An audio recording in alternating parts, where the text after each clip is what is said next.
Hi, I'm Marvin, and welcome back to another Workflow Wednesday. And in this Workflow Wednesday, I'm going to be showing you guys how to make a DTXP file from DTX Studio.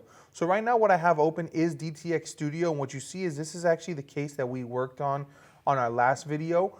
So right now what we want to do is we want to create a DTXP, which is a DTX plan that you can then send that file to different users of DTX Studio so they can go ahead and open up your plan if you have anyone that you want to check your plan, verify your plan, or even go ahead and finish your plan for you.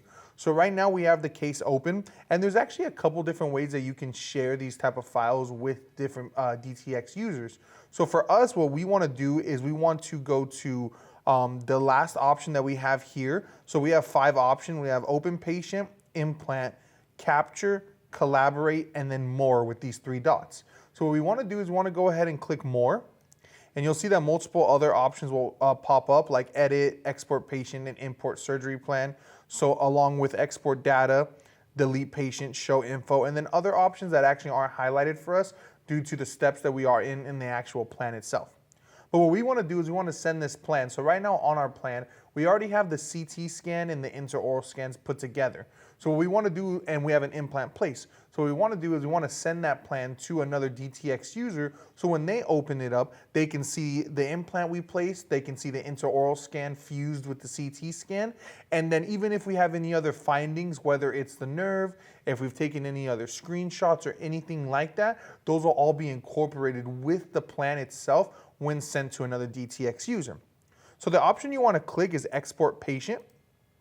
So when you go ahead and do that, you'll notice that for us, we have one diagnosis. So what that does is if you end up saving this multiple times, you can actually create different plans within a plan. So let's say you did an implant for number 19 and you also ended up doing an implant for number 4. You can actually just send those individually if you only want to show the one for number 4 or number 19, or you can go ahead and send both. So for us, we only do have one, so that's the one option we have here.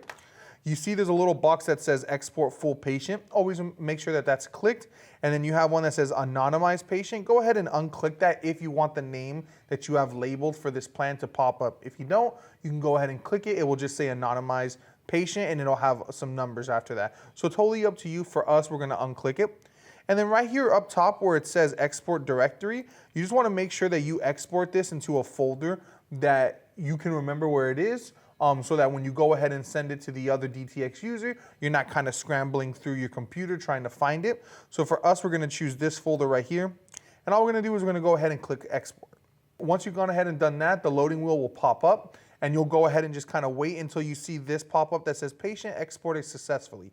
It'll also show you the directory in which that you've saved the file. So if you forget at any point, you can go ahead and read this, it'll tell you. So for us, if I go ahead and show you just where that file is.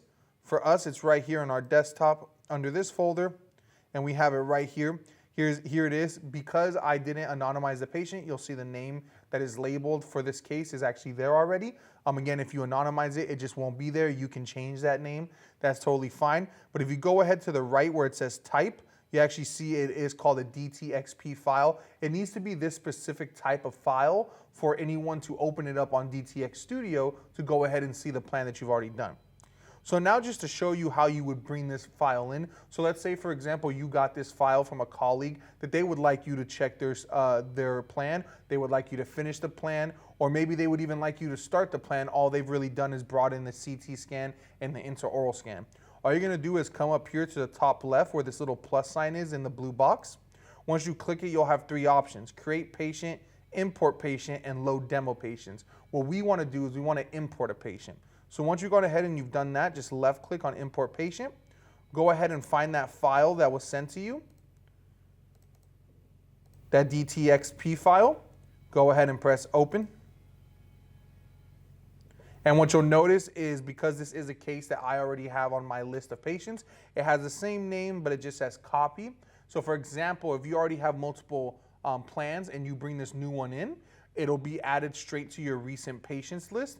And now you can go ahead and open it, you can alter it, and then again, you can make a new DTXP file the same way we did after maybe you've placed some implants, maybe you've altered some implants, maybe you've altered the alignment of the scan, maybe you found some new foundings and you've added new screenshots with new notes on it. So if you wanted to send that back to the user who has sent it to you before, you can go ahead and go back and forth creating new DTXPs and send those to one another. So when you open it, new findings, new adjustments, and new things that you've added will already be in that new plan.